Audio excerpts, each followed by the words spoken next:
উত্তপ্ত হৈ আছে শিক্ষানগৰী শান্তিপ্ৰিয় বজালি। নমস্কাৰ জনাইছোঁ, ডেম'ক্ৰেচি লাইভলৈ স্বাগতম জনাইছোঁ। আৰু ডেম'ক্ৰেচি লাইভৰ ষ্টুডিঅ'ত এই উত্তপ্ত বজালি বা বজালি উত্তপ্ত হোৱাৰ যিটো কাৰণ উদ্ভৱ হৈছে, এই সন্দৰ্ভত কিছু কথা আমি আলোচনা কৰিবলৈ চাৰিগৰাকী বিশিষ্ট বজালিয়ান তেওঁলোকে বজালিৰ পৰা আহি মহানগৰীত সংস্থাপিত হৈ কৰ্ম সংস্থাপিত হৈ এতিয়া নিজৰ নিজৰ ক্ষেত্ৰত প্ৰতিষ্ঠিত। আৰু বজালিক লৈ শেহতীয়াকৈ অসম চৰকাৰৰ যিটো লৰা ধেমালি দেখা গৈছে, যাৰ বাবে বজালি আজি উত্তপ্ত হ'ব লগা হৈছে, তাৰ বাবে এই সন্মানীয় লোকসকলক আমন্ত্ৰণ কৰি আনি এই বিষয়টো আলোচনা কৰিব বিচাৰিছোঁ যে বজালি আচলতে তেওঁলোকে ভবাৰ দৰে নেকি, যে বজালিৰ প্ৰকৃত ভেলু কিবা আছে। আৰু আমি স্বাগতম জনাইছোঁ গুৱাহাটীবাসী বজলীয়া সমাজৰ আমাৰ লগত সম্পাদক আছে কন্দৰ্প কুমাৰ শৰ্মা, আমাৰ লগত আছে গুৱাহাটীবাসী বজলীয়া সমাজৰ উপসভাপতি সমাজকৰ্মী সুৰেণ গোস্বামী ডাঙৰীয়া, আমাৰ লগত আছে কিশোৰ কুমাৰ কলিতা ডাঙৰীয়া, তেওঁ বজালিৰ সন্তান আৰু মহানগৰ বিভিন্ন অনুষ্ঠানৰ লগত জড়িত, আৰু খনীন্দ্ৰনাথ দেৱচৌধুৰী ডাঙৰীয়া আছে, তেওঁ এই বজলীয়া সমাজৰ লগত বিশেষভাৱে জড়িত। আমি প্ৰথমতে জ্যেষ্ঠজনৰ পৰা আৰম্ভ কৰোঁ, যে সুৰেণ গোস্বামী ডাঙৰীয়াৰ পৰা আমি যদি আৰম্ভ কৰোঁ, বজালিক লৈ আপোনাৰ কোনখিনি স্মৃতি খেলি থাকে, প্ৰকৃত বিষয়ে আমি যাম। তাৰ বাবে বজালিনো কি, অসমবাসীক আপুনি কেনেকৈ বুজাব? বজালি বুলিলে এটা বৃহৎ এৰিয়া, আৰু সাংস্কৃতিক দিশতে হওক বা শিক্ষা দিশতে হওক সকলো ক্ষেত্ৰতে অতি আগবঢ়া। এখন এখন এডুকেশ্যনেল হাব বুলি কোৱা হয়। আৰু ইয়াৰ মানুহবিলাক অতি শান্তশিষ্ট, মানুহবিলাকে খুব বুজি পোৱা ধৰণৰ কামবিলাক কৰি থাকে সদায়। তো এনেকুৱা এটা অঞ্চল য'ত কোনো গণ্ডগোল নহয়, কোনো আন্দোলনৰ পক্ষপাতি নহয়। আমাৰ বজালিয়ানবাসীবিলাকে নীৰৱে নিশ্চয়ভাৱে সকলোৱে কাম কৰি থাকে, আৰু এই বৃহৎ অঞ্চলটোক যথোচিত সন্মান পোৱাৰ নিশ্চয় অসমত এটা যোগ্য বুলি আমি বিবেচনা কৰোঁ। হয়, ধন্যবাদ জনাইছোঁ। আমি পৰৱৰ্তী সময়ত প্ৰশ্ন থাকিব। আমি কন্দৰ্পৰ লগা হ'লে আছে, কন্দৰ্পদা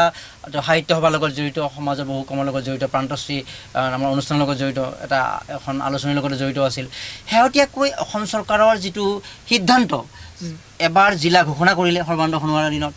2022 চনৰ 31 ডিচেম্বৰত মুখ্যমন্ত্ৰী ঘোষণা কৰিলে যে সমষ্টি পুনৰ্নিৰ্ধাৰণৰ কাৰণে কিছুদিনৰ কাৰণে আমি জিলা ঘোষণাৰ যিটো মৰ্যাদা আমি সাময়িকভাৱে স্থগিত ৰাখিছোঁ, পৰৱৰ্তী সময়ত উভতাই দিয়া হ'ব। কিছুদিন পূৰ্বে মুখ্যমন্ত্ৰী ঘোষণা কৰিলে, কেবিনেটত তেওঁলোকে ডিচিশ্যন হ'ল যে বজালি আৰু বিশ্বনাথ বা এইকেইখন জিলাক পুনৰ উভতাই দিয়া হ'ব। কিন্তু অধিসূচনা যেতিয়া জাৰি হ'ল, আচল স্বৰূপ চৰকাৰৰ ওলাই পৰিল। কিমান আঘাত পাইছে আপুনি? নাই, সেইটো আৰু ক'বই নালাগে। এইটো মৰ্মান্তিক অকল ময়ে নহয়, গোটেই বজালিবাসীয়ে পাইছে। গোটেই বজালিৰ সন্তানেই এই ক্ষেত্ৰত দূষিত, আৰু তাৰ কাৰণে আজি সকলো বজালিৰ সমূহ অঞ্চলৰ মানুহ একগোট হৈ ইয়াৰ প্ৰতিবাদ কৰিছে। বজালি অঞ্চল শিক্ষাৰ ক্ষেত্ৰতে নহয়, অকল সাংস্কৃতিক ক্ষেত্ৰতো অসমৰ ভিতৰতে অন্য ৰূপ ধাৰণ কৰি থাকে। মানুহবোৰ শান্তিপ্ৰিয়, মানুহবোৰে শিক্ষিত। চৰকাৰে ভাবিছে কি যে এই শান্তিপ্ৰিয় আৰু শিক্ষিত মানুহখিনিয়ে আমি যেনেকৈ ইচ্ছা তেনেকৈ ব্যৱহাৰ কৰিম, সিহঁতে একো প্ৰতিবাদ নকৰে, একো নকৰিব, তেনেকুৱা এটা মনোভাৱ লৈ কৰিছে। আচলতে আমাৰ যিটো আৱেগ, আমাৰ যিটো অনুভূতি, সেইটো চৰকাৰে অনুভৱ নকৰিলে, যাৰ কাৰণে আজি এই পৰিস্থিতিটো উদ্ভৱ হৈছে। হয়, কিশোৰৰ কাষলৈ আহিছোঁ। তো এই কথাটো সিদ্ধান্ত লোৱাৰ আঁৰৰ যিখিনি এটা অনুমান হ'ব পাৰে, ইতিমধ্যে কন্দৰ্পদাই ক'লে, তো আপুনি কথাটো কেনেকৈ বিবেচনা কৰিছে? চৰকাৰে এই বজালিক লৈ, আৰু এখন চৰকাৰে এইটো কাম কেনেকৈ কৰিব পাৰে? আচলতে এটা সিদ্ধান্ত আজি দিব, কালি এটা সলনি কৰিব, পৰহি আন এটা সলনি, এইখনতো চৰকাৰ হ'ব নোৱাৰে। আমি বজালিবাসী হৈ আমি গুৱাহাটীৰ পৰা আমি এটা চৰকাৰক আহ্বান জনাওঁ যে চৰকাৰে এটা ডিচিশ্যন দিলে যে বৰপেটা ডিষ্ট্ৰিক্টৰ ভাগ কৰি পেলাই আমাৰ বজালি ডিষ্ট্ৰিক্টখন যেতিয়া ডিক্লেয়াৰ কৰিলে আমি খুবেই উৎফুল্লিত হৈছিলোঁ। কিন্তু এতিয়া এটা আনমেচিয়ৰ্ড মানুহৰ নিচিনা চৰকাৰে যদি এটা ডিচিশ্যন দুবাৰ তিনিবাৰ চেঞ্জ কৰি থাকে, তেতিয়াহ'লে চৰকাৰখন এতিয়ালৈ মেচিয়ৰ্ডে হোৱা নাই নেকি? চৰকাৰখন মেচিয়ৰ্ড হ'বলৈ আকৌ সময় লাগিব নেকি? এতিয়া ইমানখিনি এখন ডিষ্ট্ৰিক্ট এখন, এইটো এটা ল'ৰা ধেমালি নহয় নহয়। ডিষ্ট্ৰিক্ট এখন ডিক্লেয়াৰ কৰাৰ পিছত এবাৰ আকৌ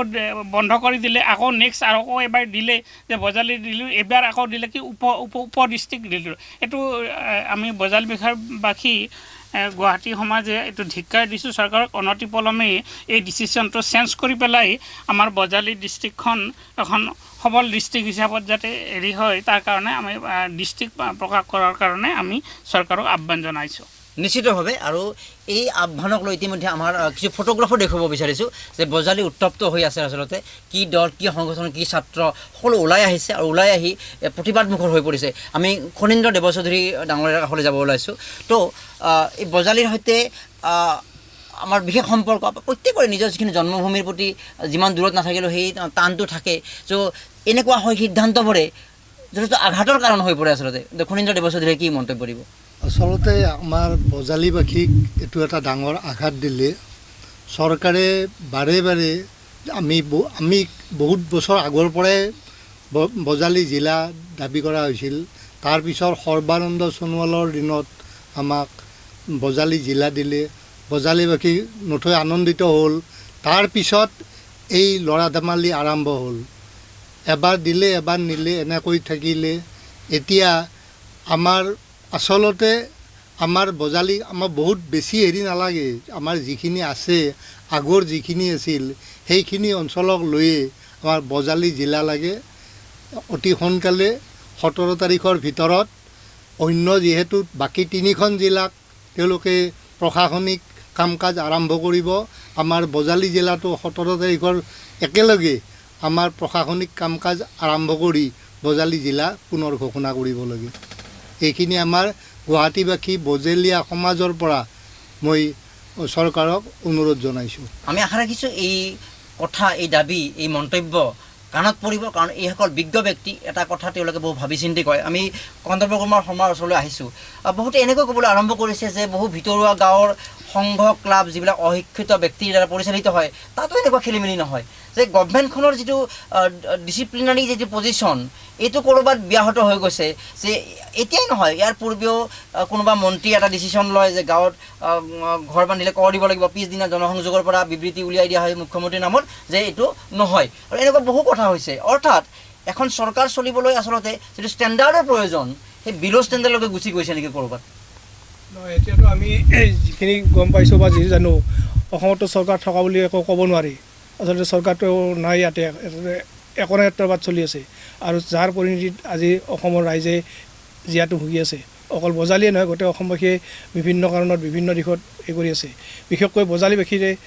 ইয়াৰ আগতে আপোনাৰ বজালী মহাবিদ্যালয়খন আছিলে বজালী মহাবিদ্যালয়খন অসমতে নহয় পূৰ্বাঞ্চলৰ ভিতৰতে এখন নামত থকা মহাবিদ্যালয় সেইখনত ভট্টদেৱ বিশ্ববিদ্যালয় ঘোষণা কৰিলে কিন্তু বজালী মহাবিদ্যালয়খন ধ্বংস কৰিলে কিন্তু বজালী মহাবিদ্যালয়খনতো বজালী ভট্টদেৱ বিশ্ববিদ্যালয়কে উন্নত কৰা নাই ভট্টদেৱ বিশ্ববিদ্যালয়খন বেলেগ এটা বজালী মহাবিদ্যালয় সেইখনটো স্থাপন কৰি বজালী মহাবিদ্যালয়খন বন্ধ কৰি দিলে সেইটো এটা অন্যায় কৰিছে বজালীৰ প্ৰতি আৰু ভট্টদেৱ বিশ্ববিদ্যালয়খন বজালীৰ নাম দি এতিয়া লৈ গৈছে ভৱানীপুৰ সমষ্টিলৈকে সেইটোতো এটা 2 নম্বৰী কৰিছে বজালীত পাঠশালাতে এখন পাঠশালা মহাবিদ্যালয় বুলি আছে সেইখনত এতিয়া 5ৰ পৰা ক্লাছ দিছে উত্তৰ বজালী হাইস্কুলখন তাত আনিছে আনি তাৰ পৰা 5ৰ পৰা ক্লাছ দিছে তাৰমানে মহাবিদ্যালয়খন আনি এতিয়া হাইস্কুল পৰ্যায়লৈকে নমাই আনিছে তেনেকুৱা বহু খেলি মেলি হৈছে যিটো বস্তু আচলতে কোনো সুস্থ সবল আৰু বিবেকবান মানুহে কৰিব নোৱাৰে নিশ্চিতভাৱে তো আপুনি যিখিনি বক্তব্য ক'লে অতি গুৰুত্বপূৰ্ণ বক্তব্য এতিয়া আমি এটা অঞ্চলৰ বাবে বা এটা নিৰ্দিষ্ট সমষ্টিৰ বাবে জনপ্ৰতিনিধি থাকে আৰু সেই জনপ্ৰতিনিধিৰ দায়িত্ব কি যে ৰাইজৰ যিখিনি সুবিধা তেওঁলোকে সেইবিলাক মাত মাতিব লাগে হয়তো ক'ৰবাত শাসক পক্ষই বা সেই দলত থকা বিধায়কে মাত মতাৰ পিছতো নহ'ব পাৰে এতিয়া মই ক'ব খুজিছোঁ মই সুৰেণ গোস্বামীক কাষলৈ আহিছোঁ আমাৰ এগৰাকী বিধায়ক আছে ৰঞ্জিত দাস ডাঙৰীয়া তেওঁ মন্ত্ৰী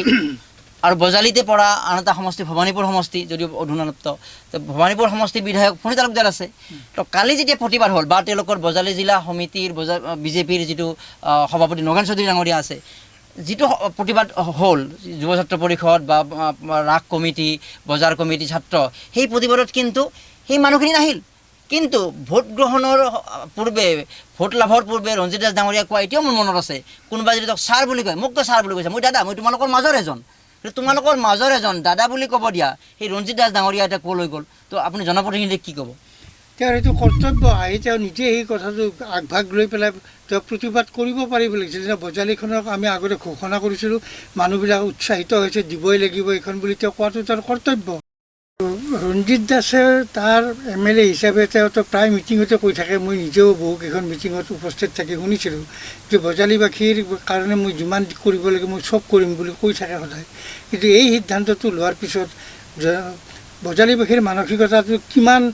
নিৰাশ হৈ গৈছে তেওঁলোকৰ, এই কথাটোতো অনুভৱ কৰিব পাৰিব লাগিছিল। আৰু তেওঁ আগতে কৰিব লাগিছিল যে আপোনালোকে চিন্তা নকৰিব,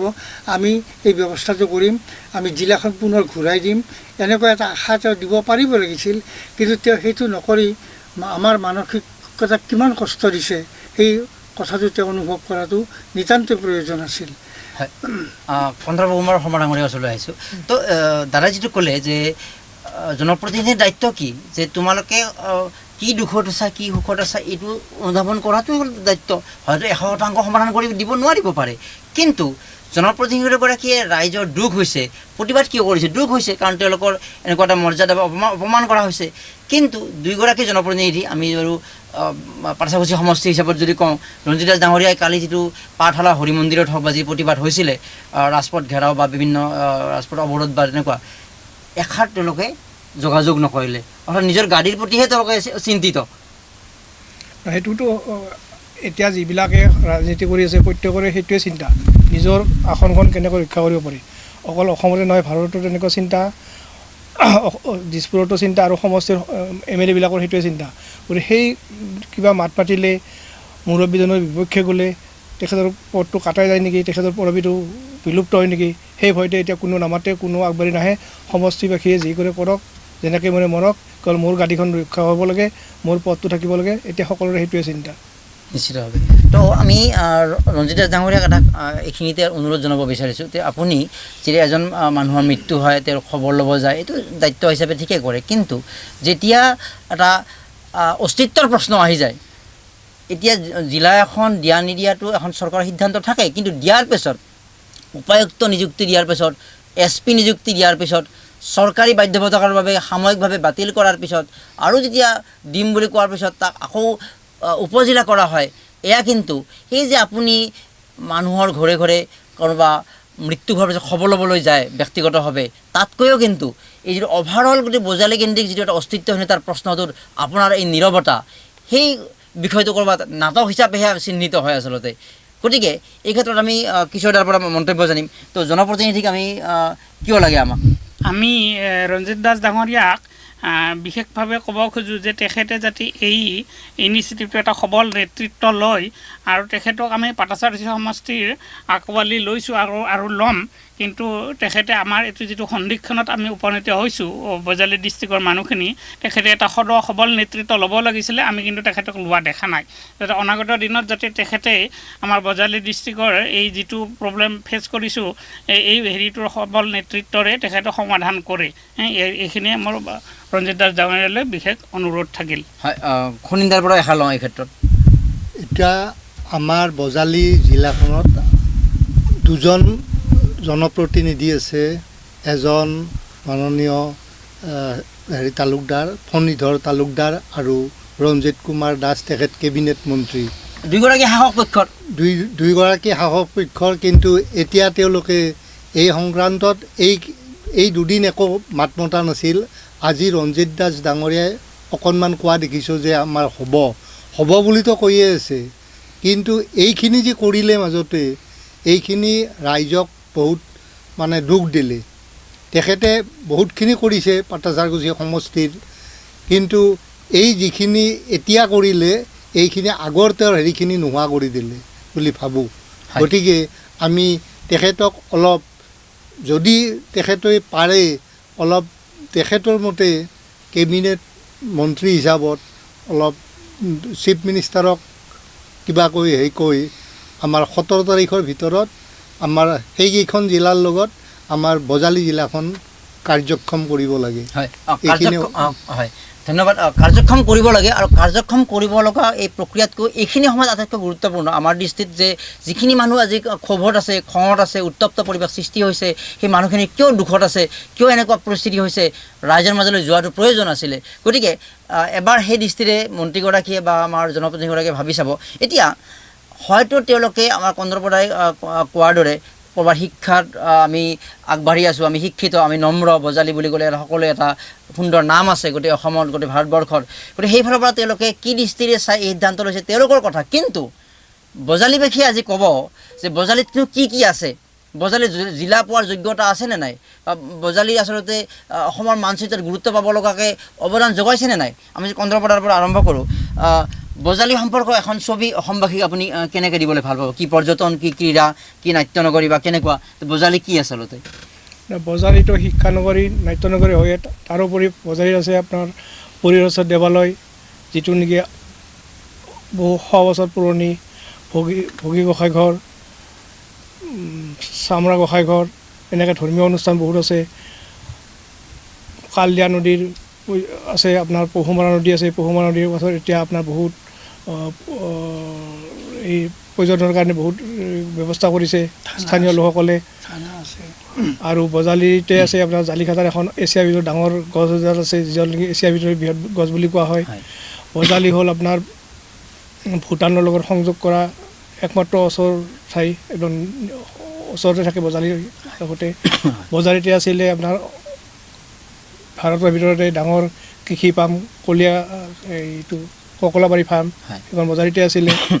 গতিকে বজালিত আপোনাৰ বিচাৰি থাকে বহুত বস্তু আছে কিন্তু চৰকাৰে এইবিলাকত একো গুৰুত্ব দিয়া নাই বা গুৰুত্ব নিদিয়ে ঠিক আছে আমি সুৰেণ গোস্বামী ডাঙৰীয়া কাষলৈ আহিছোঁ বজালিত আপোনাৰ জন্ম ক'ত আছিলে আৰু আমি বজালি বুলি ক'লে আচলতে লোক সংস্কৃতিৰ সমাহাৰ বুলি কওঁ কি জোনা নাম কি তো সেই ক্ষেত্ৰত আপুনি কেনেকৈ ক'ব যে লোক সংস্কৃতিৰ সমলৰ ক্ষেত্ৰত বা শৈশৱত আপুনি যিখন বজালি এৰি আহিছে যেতিয়া আপুনি গুৱাহাটীলৈ আহিছিলে তো আপোনাৰ ক'ত জন্মগ্ৰহণ কৰিছিলে আৰু বজালিৰ লোক সংস্কৃতিৰ দিশটোক আপুনি কেনেকৈ চাব মই পাটাচাৰকুছিৰ বেজকুছি গাঁৱত জন্ম লাভ কৰিছিলোঁ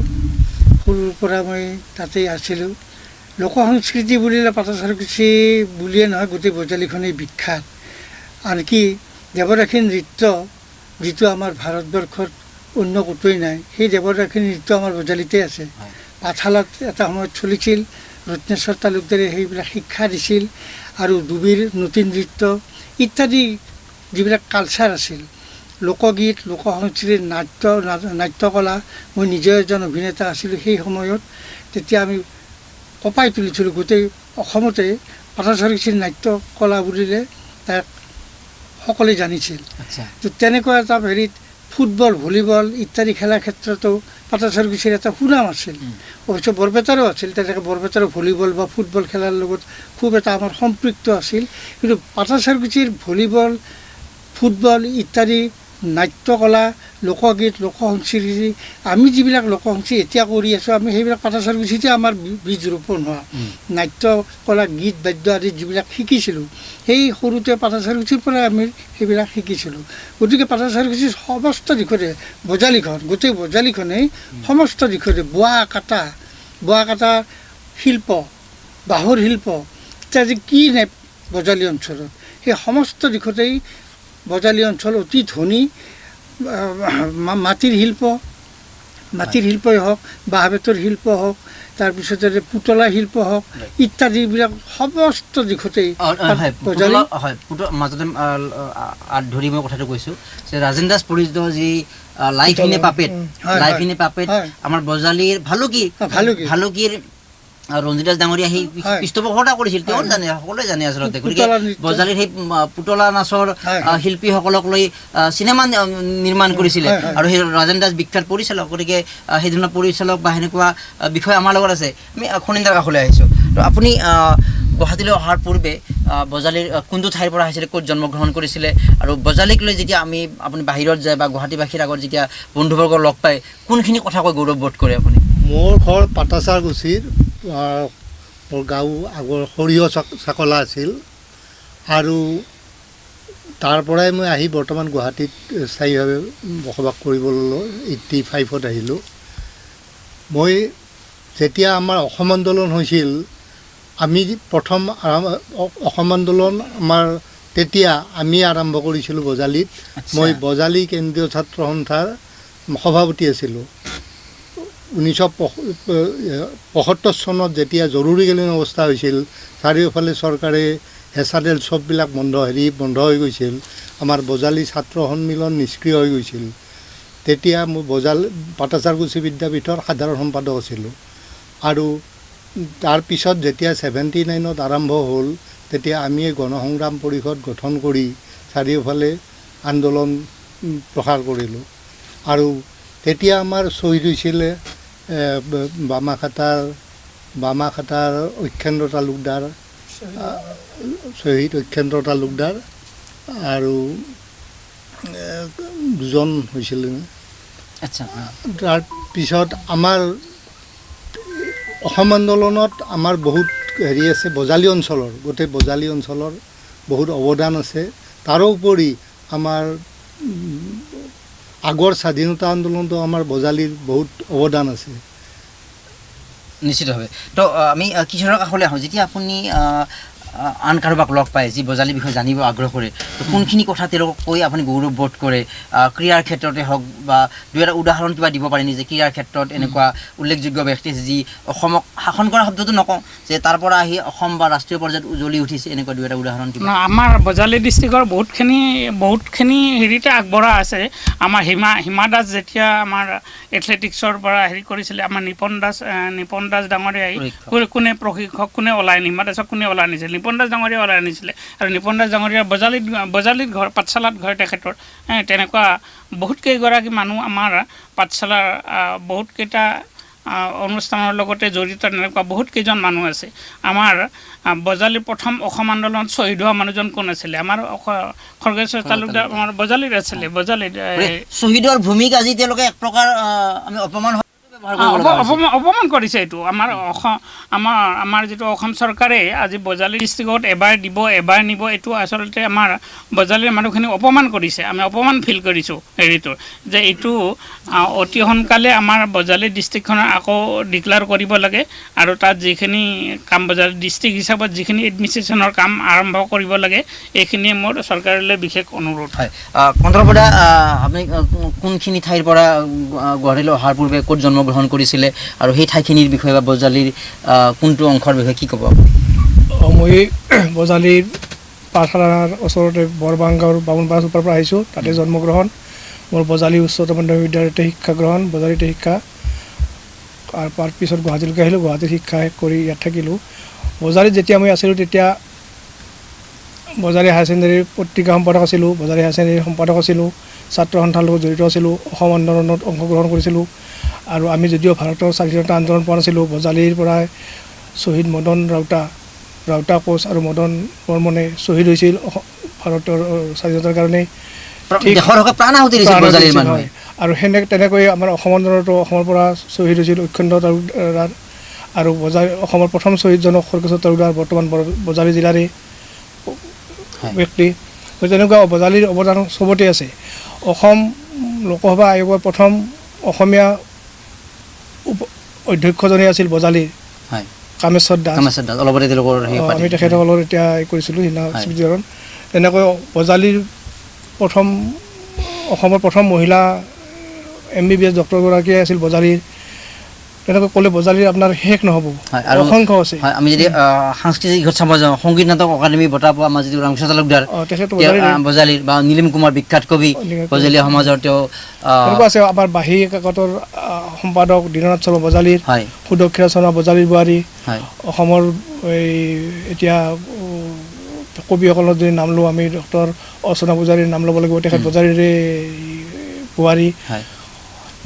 আৰু শিক্ষাৰ ক্ষেত্ৰত দীননাথ শৰ্মাৰ সাহিত্যৰ ক্ষেত্ৰত আছে, শিক্ষাৰ ক্ষেত্ৰতো বহুত আছে। সুভাষ চন্দ্ৰ বসুৰ লগত কৰা উমেশ চন্দ্ৰ দেৱ চৌধুৰী, তেখেতো বজালীৰ। ডক্টৰ উমেশ্বৰ দেৱ চৌধুৰী প্ৰমুখ্যে, যতীন গোস্বামী মুক্তিযোদ্ধা, সাহিত্যিক, এইবিলাক চব বজালীৰে আমাৰ হেৰি। বজালী সম্পৰ্কত তথ্য আচলতে ডাঙৰ এটা বুৰঞ্জী, আচলতে ডাঙৰ এখন কিতাপ আচলতে। আৰু সেই বজালীক যেতিয়া এই ধৰণৰ কথা কয়, তেতিয়া বুজিব লাগিব যে চৰকাৰত থকা বা সেই পক্ষৰ সিদ্ধান্ত লোৱাৰ আঁৰত থকা ব্যক্তিসকলে বজালীৰ কথা তেওঁলোকে একো নাজানে আচলতে। গতিকে আমি আচৰিত হৈছোঁ আচলতে। এতিয়া অসম চৰকাৰৰ এজন কেবিনেট মন্ত্ৰী বজালীৰে, এজন শাসন দলৰ বিধায়ক আছে, অসম বিধানসভাৰ সচিবজন বজালীৰে, তথাপিও বজালী ইমান অপমান কৰিছে। কাৰণটো আমি আচলতে বুজিব পৰা নাই কাৰণ মানে নিদিয়াটো বা নোপোৱাটো যিটো অপ্ৰাপ্তিটো যিটো ইমান দুখ বা বেদনা যিটো কিন্তু দিয়াৰ পাছত এই দিছোঁ এই আনিছোঁ সৰু ল'ৰা এজনক যিটো আমি মানে আমাৰ যিটো এটা খেলা কৰোঁ যে চকলেট দিওঁ বা নিদিওঁ এনেকৈ নিদিওঁ এই যিটো এটা লুকা ভাকুৰ যিটো কথা গতিকে এই কথাটোৱে আমি আজি এটা এষ্টাব্লিছ কৰিব সামান্য চেষ্টা কৰিলোঁ এই ব্যক্তিসকলৰ জৰিয়তে যে বজালীখন আপোনালোকে ভবাৰ দৰে নহয় আপোনালোকে কি দিছে কি দিয়া নাই তাক লৈ বজালী অপেক্ষা কৰি নাথাকে এটা আকৌ কণ্ঠৰ কথা কৈছোঁ যে অসম চৰকাৰে হিমন্ত বিশ্ব শৰ্মা ৰঞ্জিত দাসে কিবা দিব বুলি আমি আমিতো আশা কৰি থকা নহয় বা ইতিমধ্যে আশা কৰি থকা নাই আমি ৰাজনৈতিকভাৱে যি পাব লাগে আমি পাব লাগিব কিন্তু তেওঁলোকে কিবা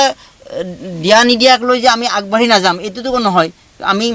আমাৰ যিটো ৰাস্তা যিটো গতি সেই গতি স্তব্ধ কৰিব নোৱাৰি এই ধৰণৰ অপমানৰ জৰিয়তে এতিয়া বজালীবাসীটো জাগিছে গতিকে বজালীবাসীৰ লগতে আমি বজালীবাসীৰ লগত আছোঁ গুৱাহাটীবাসী বজালীয়া সমাজ গঠনৰ মূল উদ্দেশ্য আছিল বজালীৰ সাহিত্য সংস্কৃতি বা অন্য দিশত আগবঢ়াই নিয়া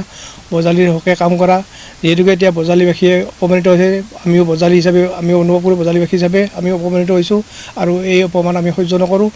যিকোনো তেজৰ বিনিময়ত হওক বা যিকোনো বন্ধুৰ বিনিময়তে আমি আদায় কৰিম সেইটো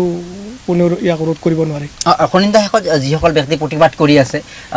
তেওঁলোকৰ প্ৰতি এটা সমমৰ্মিত সমৰ্থন হিচাপে যে আমি আপোনালোকৰ লগত আছোঁ আমি গুৱাহাটীবাসী বজলীয়া হিচাপে আমি যিটো বজালীত এই বজালী জিলাৰ কাৰণে আন্দোলন আৰম্ভ হৈছে তাত আমি মানে নৈতিক সমৰ্থন দিছোঁ আৰু মানে আমি আন্দোলনটো যাতে সুচাৰুৰূপে চলি থাকে যেতিয়ালৈ আমাৰ জিলা আমি নাপাওঁ ঘূৰাই তেতিয়ালৈ আমাৰ আন্দোলন চলি থাকক আমি গুৱাহাটীৰ পৰাই আমি যিখিনি পাৰোঁ সহযোগ আগবঢ়াই যাম গুৱাহাটীবাসী বজলীয়া হিচাপত হয় আমি অসমৰ অন্যান্য প্ৰান্তকো যে বজালী সম্পৰ্কত আপুনি কি ভাবে বজালী সম্পৰ্কীয় এই যিটো আমাক জিলা দিব উপজিলা দিব এইটো এটা বেলেগ কথা কিন্তু এই যিটো এটা ল'ৰা ধেমালি সম্পৰ্কত আপোনালোকক কেনেকৈ বক্তব্য ৰাখিব কাৰণ এখন জিলাই বা এটা অঞ্চলে আন এটা অঞ্চলক সমৰ্থন কৰিব লাগিব সমৰ্থন কৰি আগবাঢ়িব লাগিব বিগত সময়ত সমৰ্থন কিছু দেখা পাইছোঁ আমি সংবাদ মাধ্যমতো অসমীয়া প্ৰতিদিন কাকতৰ দৰে কাকতত আজি প্ৰথম